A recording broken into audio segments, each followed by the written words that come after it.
When Violetta and I tied the knot, I was 38 and she was just 24. At the time, I genuinely believed it was love, a bond strong enough to see us through countless years together.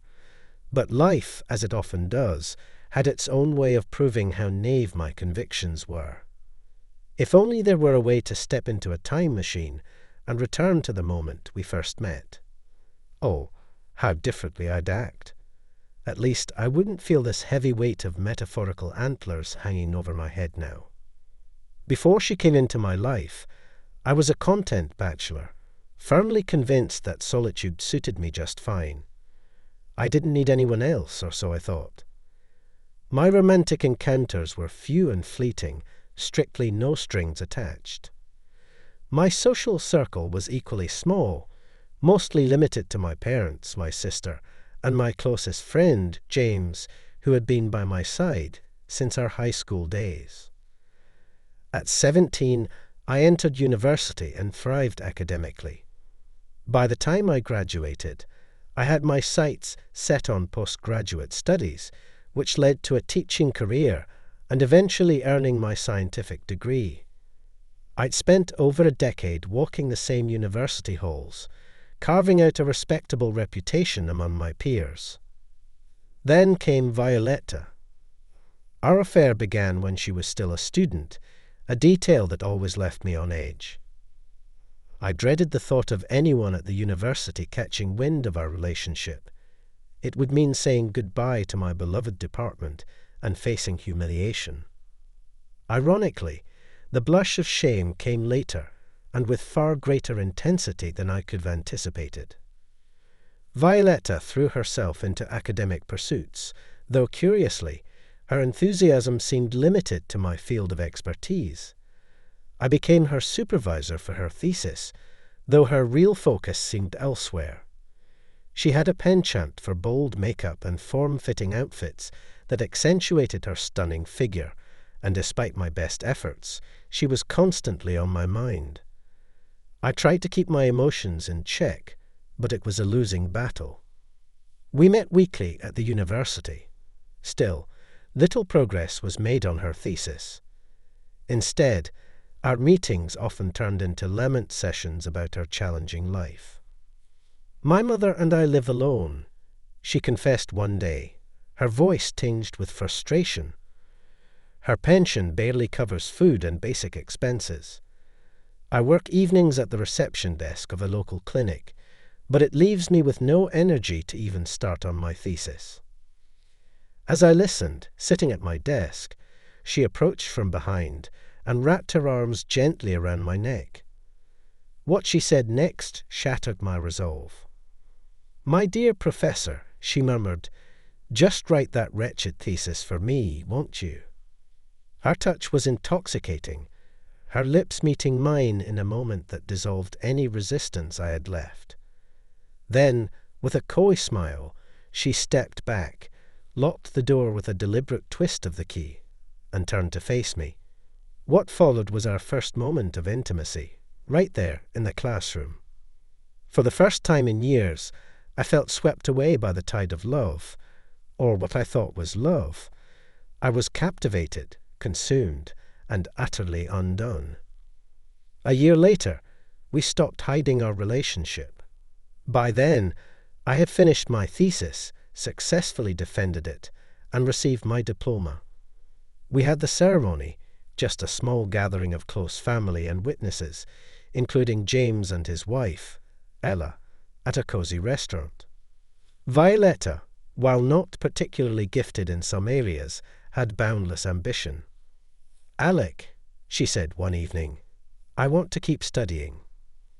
I'm going to get my PhD, and we'll both work at the same department. You'll help me, won't you?" To tell the truth, I didn't have much choice. "All right, Violetta. That sounds like a great plan." A few years passed, and Violetta joined my department as a history lecturer. She didn't prepare for her lectures herself. I ended up writing the notes, and she simply read them aloud. Behind my back, I could sense the mocking smiles, and I overheard whispers from students and colleagues who didn't have the nicest things to say about her performance as a teacher. Well, about her teaching in general. We didn't have children. My life revolved around my research, and Violetta was equally uninterested in starting a family. She was terrified of childbirth. In a way, James's son, William, filled that role for me. I was his godfather, and although I wasn't as involved in his life as I could have been, we had a decent connection. William always treated me with warmth and respect. William took an interest in history, just like me, and didn't hesitate to enroll in the history department at my university. We kept things professional. He acted like any other student, and I didn't give him any special treatment. Violetta, ever supportive, said, "You're doing the right thing, darling. Let him earn his place, just like we did." But then life gave us an unexpected twist. The next day, William came to find me at the university and asked to talk. We found an empty office, and as soon as we sat down, he buried his head in his hands. "Uncle Alec, I'm sorry," he said, his voice shaking. "I really didn't want to tell you this, but I can't keep it inside any longer." I tried to calm him down. "What's wrong, William? You know I care about you like a son. There's no reason for me to hold anything against you. Just tell me." His words came out in a rush, difficult to say. "Violetta said she's going to fail me in the exam. You know how much I've wanted to study here." The world felt like it was tilting beneath me. Still, I managed to hold it together. Did this happen? "Yes, it did," he said quietly. "While you and Dad were out fishing, I spent a few hours at your place with Violetta." My heart sank. "William, please leave. I need to be alone." He left the room, and I headed straight home. As soon as I stepped through the door, I looked at Violetta and said, "Pack your bags. I know everything." William told me, "How could you? Don't you have any shame left? And if you even think about following through on that threat, I swear." Surprisingly, Violetta remained eerily calm in the face of my fury. With a cold smirk, she shot back, "So what now? Who would want you, you old fool? Our whole relationship was a lie. I needed you to get me out of my parents' miserable house. Do you really think William was the only student I ever dealt with? You can't do a thing to me. Go ahead, make a scene. It'll pass, and you'll calm down."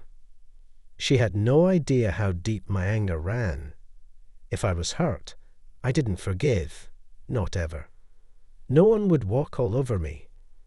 At that moment, I was teetering on the edge of something dark. My face must have betrayed the storm inside me. My growl probably echoed through the entire building. "Get out, you tramp." I couldn't stand another second.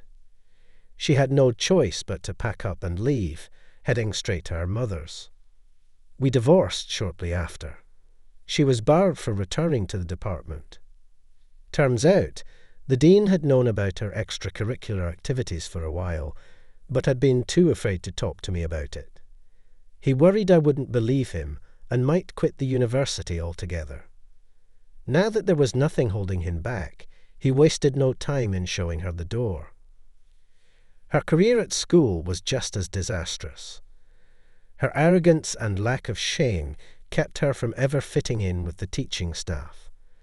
Complaints from parents piled up, and soon the district education office was involved due to her inappropriate behavior in class. It didn't take long for Violetta to realize teaching wasn't her calling. So she returned to the clinic, where she could once again play the part of a would-be professor, laying out cards and twisting her hips for anyone who'd notice. Truth be told, it was the only thing she could manage in life.